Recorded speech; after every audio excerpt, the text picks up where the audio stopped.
Hello friends, कैसे हैं आप लोग। आई एम श्योर आप लोग अच्छे होंगे। आपने न्यूज़ में तो देख ही लिया होगा कि क्या हो रहा है क्या नहीं हो रहा है। बीजेपी की कितनी सीट आ रही है, ओवरऑल एनडीए की कितनी सीट आ रही है और इंडिया अलायंस की कितनी सीट आ रही है।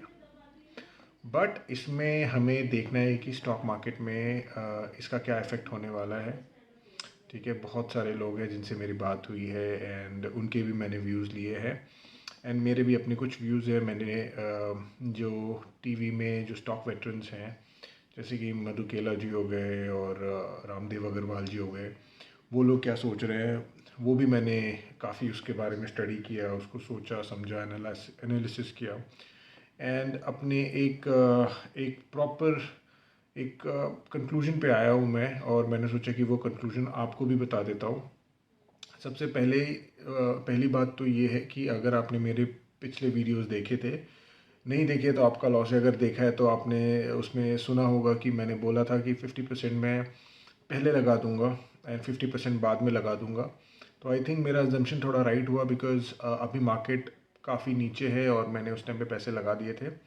कल तक जब एग्जिट पोल्स के रिज़ल्ट आ गए थे, तब उस टाइम पे मैंने देखा कि अरे सारे स्टॉक ऊपर चले गए, तो मैं चुपचाप से बैठा था, बिकॉज देन आई थॉट कि मैं पैसे नहीं लगाऊंगा and I would wait for market to correct. And मैं सोच रहा था कि जुलाई में जब बजट आएगा शायद उस टाइम पे या उसके आसपास में पैसे लगाऊंगा। बट आज जैसे कि हमने देखा, for me it was an idle day जिसमें मैं पैसे लगा सकता हूँ, या प्रॉबेबली मुझे ऐसा लगता है कि और 2-3 दिन मार्केट और थोड़ा सा करेक्ट होने की कोशिश करेगा। ओवरऑल एक तो सीट्स की वजह से, उसके बाद ये भी रहेगा कि अभी ये भी डाउट है कि मोदी जी प्राइम मिनिस्टर बनते हैं कि नहीं बनते हैं, उस पर भी डाउट है। तो उसकी वजह से, ये अनसर्टिनिटी की वजह से मार्केट नीचे रहेगा जब तक ये सर्टेन नहीं होता है कि कौन बनेगा। देखिए, और उसके बाद भी अगर मोदी जी बनते तो भी अच्छी बात है, नहीं बनते मार्केट फिर और करेक्ट करेगा, लेकिन उसके बाद for a long term market ऊपर ही जाएगा। ठीक है, तो आप एक चीज़ अपने ध्यान दिमाग में डाल लीजिए कि मार्केट को अगर आप शॉर्ट टर्म देखेंगे तो वोटिंग मशीन की तरह काम करता है, नहीं पता किस तरफ चले जाए। बट अगर आप लॉन्ग टर्म की बात करते हैं तो एक वेइंग मशीन की तरह काम करेगा। आपको पता है कि वो आगे ही बढ़ेगा। ठीक है, तो ठीक है, market is uncertain for a shorter point of time. तो हम जैसे जो लॉन्ग टर्म इन्वेस्टर्स हैं उनके लिए तो ये एक अच्छा पॉइंट है, बिकॉज मेरी कुछ गलतियां हैं जो मैंने पास्ट में की थी, of not investing at a good time. But अब मैंने उस गलती से सीखा है एंड मैं इस अपॉर्चुनिटी को तो नहीं जाने दूंगा। I will try to invest as much possible. उसके बाद फिर देन चुप से बैठ जाएंगे, बिकॉज 3-6 महीने के बाद मार्केट संभल ही जाता है, चाहे कुछ भी हो जाए। बिकॉज सी, आप एक चीज़ समझ के चलिए that India is bigger than any person, चाहे वो नरेंद्र मोदी हो चाहे वो इंदिरा गांधी हो। ठीक है, तो आपको आपको घबराना नहीं है, आपको कुछ डरने की कोई बात नहीं है। It's just a basic hiccup जो आता रहता है।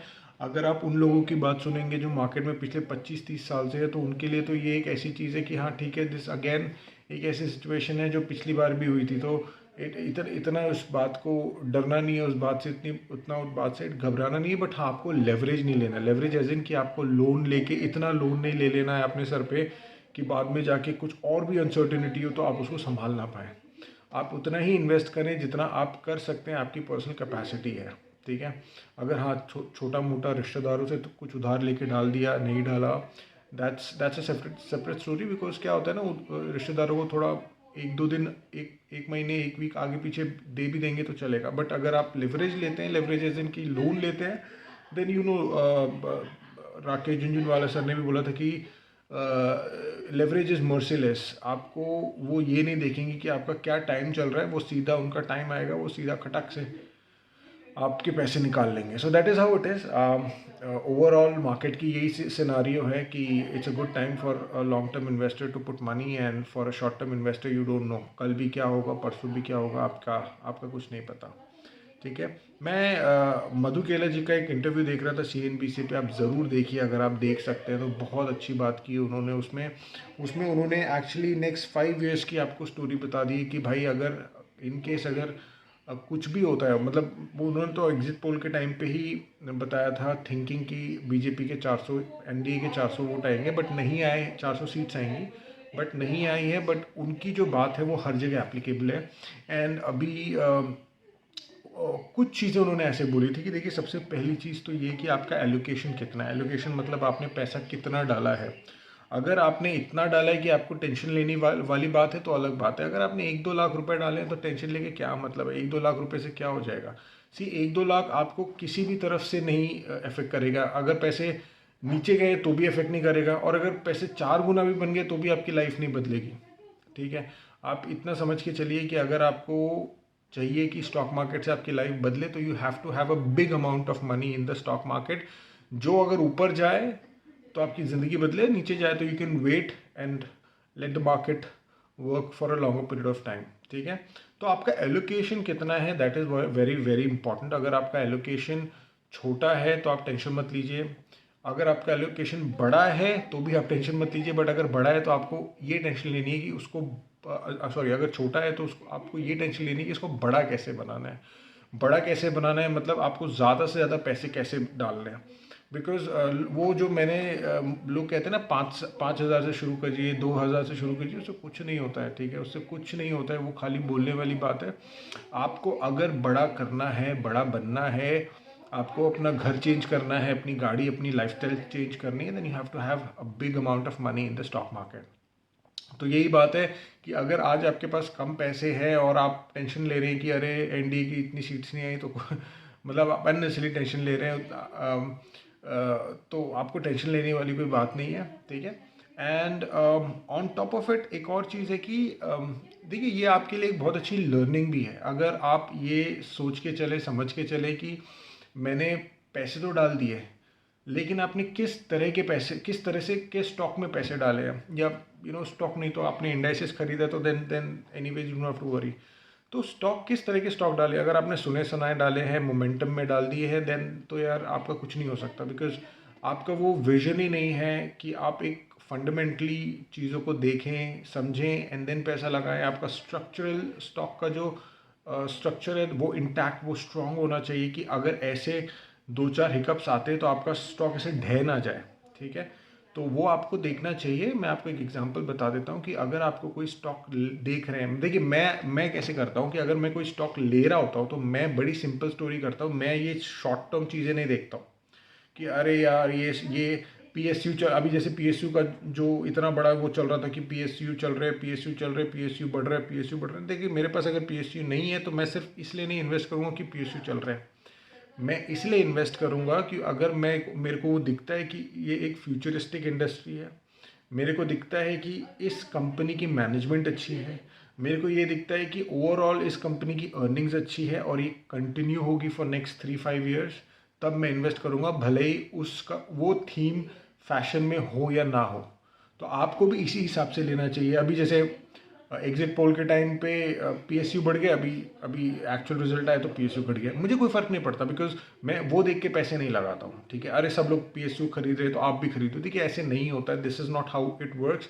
एंड देन उसके बाद बहुत सारे लोग बोलते हैं, मेरे खुद के रिश्तेदार हैं, वो बोलते हैं अरे देखना, ज़्यादा पैसे मत लगा देना, स्टॉक मार्केट में डर के रहना। बट आप डर के तब भी रहोगे जब आपको स्टॉक मार्केट के बारे में नहीं पता है। देखिए एक छोटी सी स्टोरी है, बड़ी सिंपल सी स्टोरी है कि लोग एफडी में पैसे लगा देते हैं लेकिन स्टॉक में नहीं लगाते। आप मुझे एक बात बताइए, अगर आप आईसीआईसीआई बैंक के स्टॉक खरीद लेते हैं और आप आईसीआईसीआई में एफडी कर लेते हैं, दोनों ऑलमोस्ट सेम ही। अगर बैंक डूब गया तो आपका एफडी भी नहीं मिलने वाला। अगर बैंक के अंदर चोरी हो गई, कोई आपका 25-30 लाख रुपए रखा रखा हुआ है तो बैंक तो 5 लाख का इंश्योरेंस करता है।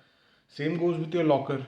और अगर आपके स्टॉक डूब गए तो सेम उसके साथ भी यही होगा। बट अगर लेकिन ये हो सकता है कि 5 लाख की चीज़, सॉरी 50 लाख की चीज़ 5 लाख नहीं होगी। In a bank like ICICI and HDFC की बात कर रहा हूँ मैं। हाउएवर बाकी अगर आप कोई छोटे मोटे बैंक्स देख रहे हैं, देन आई डोंट नो, इन छोटे मोटे बैंक में तो कोई एफडी भी नहीं करता है। सो that is how it is a basic common sense कि आप एफडी कर लेते हैं लेकिन उसी कंपनी का, उसी बैंक का स्टॉक नहीं खरीदते। ठीक है, सो that is how it is. आपको स्ट्रक्चरली समझना पड़ेगा कि आपकी जो कंपनीज़ हैं, आपके जो स्टॉक हैं वो कैसे हैं, आपने किस हिसाब से लिए थे, क्या आपने स्ट्रक्चरली उसको फॉलो किया है या आपने ऐसे ही भेड़ चाल में ले लिया है। ठीक है, तो वो आप समझिए, उस चीज़ को देखिए। अगर अगर आपने नहीं देखा था और आपके स्टॉक गिरे हैं, then it is a learning for you. ठीक है, उसके बाद ये है कि आपको हमेशा ये समझना है, see I am mostly talking about a retail investor, कि आपको इनकम नहीं बढ़ानी है, आपको अपना वेल्थ बनाना है। There is a difference between income building and wealth building. आप अपनी इनकम मतलब 5,000 से 7,000 कर लोगे, 7,000 से 10,000 कर लोगे, that is not how you should think. Stock market is for that reason. Stock market is for wealth creation, कि आप कैसे 5 लाख के 50 लाख और 50 लाख के 5 करोड़, 5 करोड़ के 50 करोड़ कर सकते हैं, ठीक है। एंड ये एक मैजिक नहीं है, एक जादू नहीं है कि अरे पैसे डाले और हो गए। It takes a lot of patience, it takes a lot of study, जो कि स्टॉक मार्केट में लगती है और मेजॉरिटी ऑफ लोग नहीं करना चाहते। और देन दे थिंक कि अरे ये स्टॉक मार्केट तो गैम्बल है, पैसे सोच समझ के लगाइए, एंड ऐसे तो लगाइए तो वैसे लगाइए। देखिए, पैसे तो अगर आपके डूबने तो कैसे भी डूबेंगे। अभी मेरे खुद के रिश्तेदार हैं, वो उनके पैसे रियल एस्टेट में डूब गए। डेवलपर ने घर ही नहीं बनाया, आप तो उसमें आप क्या कर लोगे, ठीक है। So of course things happen. उस चीज़ के लिए you have to be prepared, कि फॉर एग्जांपल आप रेडी टू मूव इन घर ही लीजिए। अगर आपको स्टॉक मार्केट में बिल्कुल भी रिस्क नहीं लेना है तो मैं म्यूचुअल फंड भी नहीं बोलूँगा, आप निफ्टी 50 इंडेक्सेस में लगा दीजिए। सो ओवरऑल आपको चीज़ें समझनी है और आपको देखना है कि भाई कोई भी चीज़ में जादू नहीं होता है कि जादू से चीज़ें बदल जाती है। It takes lot of time, it takes lot of science behind it, and उसके बाद ही चीज़ें बदलती हैं। तो आपको जब स्टॉक मार्केट में आप पैसे लगा रहे हैं तो आप वेल्थ क्रिएशन के लिए लगाइए, इनकम जनरेशन के लिए मत लगाइए, लॉन्ग टर्म के लिए लगाइए, शॉर्ट टर्म के लिए मत लगाइए, ठीक है। और दूसरी चीज़ ये है कि this is the right time to invest. मतलब इससे अच्छा टाइम कब आपको इन्वेस्ट करने के लिए मिलेगा। आप मुझे एक बात बताइए, अगर अमेज़ॉन पे 80% डिस्काउंट होता है या गोल्ड के प्राइसेस गिर जाते हैं तो भाग के खरीदते हैं ना कि अरे ले लो ले लो। वैसे ही है स्टॉक मार्केट में भी, दीज आर द टाइम्स जहाँ पे आपको खरीदना चाहिए, बाकी टाइम पे आपको चुप से बैठना चाहिए। सो आप ऐसे टाइम पे खरीदेंगे तभी जाके आप एक अच्छा पैसा बना पाएंगे। अगर आप ऐसे टाइम पे नहीं खरीदेंगे, आप किसी भी टाइम पे खरीदेंगे, then you are going to suffer. Suffer in the sense कि आपके जितने पैसे बनने चाहिए थे उतने पैसे नहीं बनेंगे। और अच्छे पैसे बनाने के लिए कोई ज़्यादा आपको मेहनत नहीं करनी है। आपको एक दो चार अच्छे स्टॉक्स देखने हैं और उसको उन पे अच्छे टाइम पे पैसे लगाने हैं, जैसे कि ये टाइम चल रहा है उन टाइम पे। अगर आप 23,000 पे लगा देंगे निफ्टी पे तो कितना मतलब बनेगा, but you have to wait for a lot, because 23,000 के बाद जब निफ्टी रिकॉर्ड हाई पे, उसके बाद निफ्टी नीचे गिरेगा एंड देन ऊपर जाएगा, देन मतलब आपके 6 महीने 1 साल खराब हो जाएंगे। अगर आप इस टाइम पे लगाएंगे जब निफ्टी निफ्टी 3,000 दो हज़ार पॉइंट नीचे है, 23,000 टच हो गया था, अभी 21,000 पे, then this is the right time for you to invest, so that आपको जल्दी और ज़्यादा रिटर्न बने, ठीक है। एंड इससे ज़्यादा आप कुछ कर नहीं सकते। Investment is very simple, it's boring, but that is how you make money. जो लोग आपको बताएंगे कि ये खरीद लो, ये बेच लो, उससे कुछ नहीं होने वाला, वो भी वहीं पे हैं और देन आप भी वहीं पे रहोगे, ठीक है। एंड देन ओवरऑल अगर आप देखें, अगर आज मोदी आता है नहीं आता है, आपको ये समझ के चलना है कि हिकअप्स ऐसे आएंगे। मोदी जी भी पूरी लाइफ टाइम नहीं रहेंगे, अनलिमिटेड टर्म्स के लिए नहीं रहेंगे, वो भी कल जाने वाले थे। अगर कोई और भी आएगा वो भी नहीं रहेंगे, वो भी जाने वाले हैं। और अगर कोई भी बनता है फाइनेंस मिनिस्टर, कोई भी प्राइम मिनिस्टर बनता है, कोई भी फॉरेन मिनिस्टर बनता है, ओवरऑल आप एक चीज़ समझ के चलिए, अगर आज इंडिया 8% पे ग्रो कर रहा है, अगर बुरे से बुरा गवर्नमेंट होगा तो 6% पे ग्रो करेगा, बट ग्रो करेगा ज़रूर, ठीक है। इंडस्ट्रीज चेंज हो सकती है, जैसे कि अभी इंफ्रास्ट्रक्चर और मैन्युफैक्चरिंग फैशन में है, उस टाइम पे कंज्यूमर होगी शायद, उस टाइम पे बैंकिंग होगी शायद। So things will change, but it will go forward only. उसके वो पीछे की तरफ नहीं जाएगी हमारी इकोनॉमी, बिकॉज हमारी पॉपुलेशन ऐसी है, हमारी डेमोग्राफी ऐसी है कि we are made and meant to be going ahead. तो आप उस हिसाब से चीज़ों को समझ के चलिए, ठीक है।